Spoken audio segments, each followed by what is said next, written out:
Well, I keep running into sci-fi related films and series that I feel should be commented on, and yet I find I have nothing significant to say about them. It's not just a matter of being bad.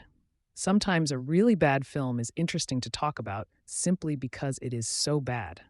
In fact, much of the material in the vintage sci-fi category is great because it is bad, or at least in spite of it. But I sometimes feel the need to explain why I'm not interested in some item that is obviously in the sci fi category. And so I have decided to dedicate an entry to a list of several films I don't want to blog about with a short commentary on why. Then, when someone looks for it here, if they'll at least get an opinion, and then maybe convince me to talk about it. There is no way I will be able to cover the huge amount of sci fi material that gets put out every year. But here are a few listed in alphabetical order. Donnie Darko, 2001. I actually like this odd but well directed little film. Some classify it as a creepy thriller, others as a time travel sci fi piece, but I don't think it really fits in anywhere. More to the point, the only science ish element is the attempt to explain time travel, but it's all just a bunch of silliness, intended to be taken more as fantasy than anything else. Johnny Mnemonic, 1995. Set in a dystopian future where information is the most precious commodity, and in order to keep it from being stolen, it is transported via couriers who have the data uploaded into their brains and downloaded upon arrival. Of course, that means the couriers are targets themselves. Keanu Reeves plays one of these couriers in a pre-Matrix lead role in a story that doesn't have much point to it. It has a cyberpunk feel, and I guess it played for me like a juvenile comic book story, filled with outrageous yet stupid ideas. Hey, some people love that stuff, though.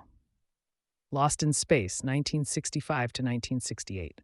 This light comedy adventure series was a bit of a phenomenon, like Leave It to Beaver meets Robinson Crusoe in space. They even owned a pet robot modeled after the one in Forbidden Planet. Anyway, the only memorable character besides the robot was the cowardly Dr. Smith. Otherwise, it was the usual tepid network material. The modern remake, however, is a different story. Mad Max series, 1979 to 1985. Another adventure in a dystopian future.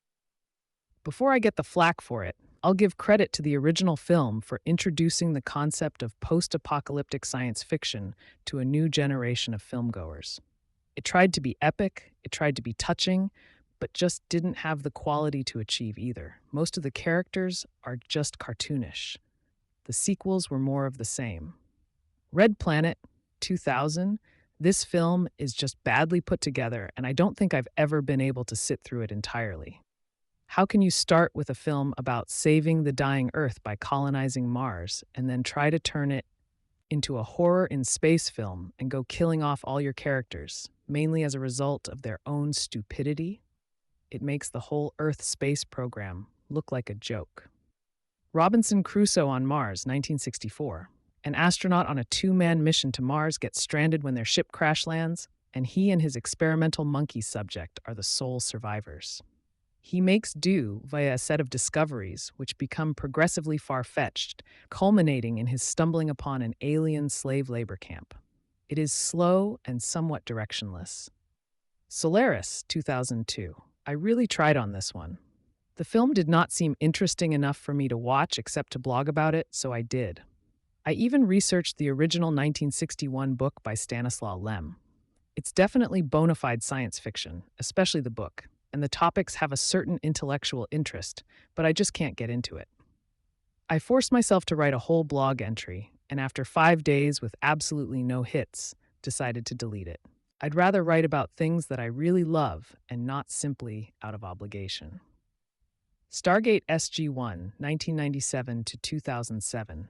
When I saw the original Stargate film in 1994, I remember thinking it was quite interesting for the first half hour or so until the exploration team stepped onto the new planet, after which it became a really stupid Egyptian alien influence meets mediocre action film.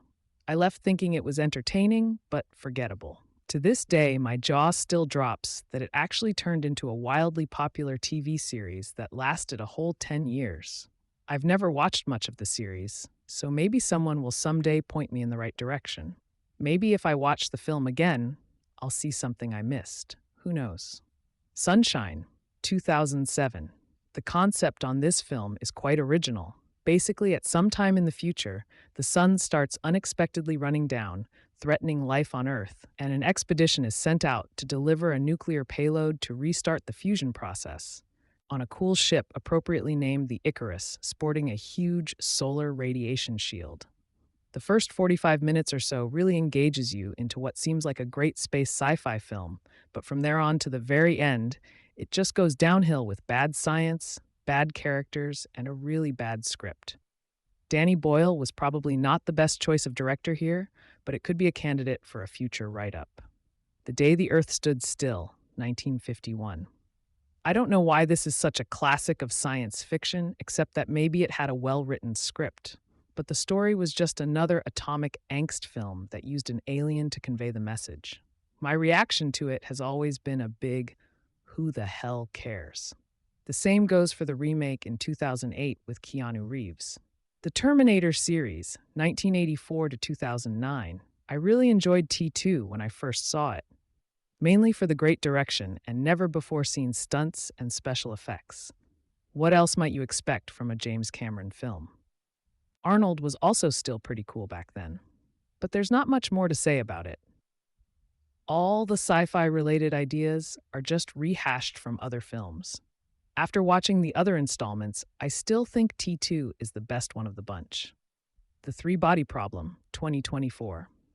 Although this film was a very enjoyable watch with a lot of Easter egg references to scientific figures and theories, just about every concept it creates regarding both alien and human technology is so unbelievable and inaccurate that it is hard to take it seriously as science fiction. Waterworld, 1995. I suppose this is a dystopian futuristic adventure as well. I had hope for this one because the concept was promising. What would life be like if the world was covered with water? But it doesn't really explore much of that and just spends time on unbelievable characters and situations. That makes it even harder to forgive the fact that if the polar ice caps did actually melt completely, the ocean would only rise about 200 feet, which would cover maybe 20% of the landmass. X-Files, 1993 to 2002. Only a portion of this weirdly outrageous TV series was actually pure science fiction. Most of the time, the writers dabbled in the supernatural and other things in a way that harkened back to an old show from my childhood called Kolchak, The Night Stalker. But I could never take it seriously as real science fiction.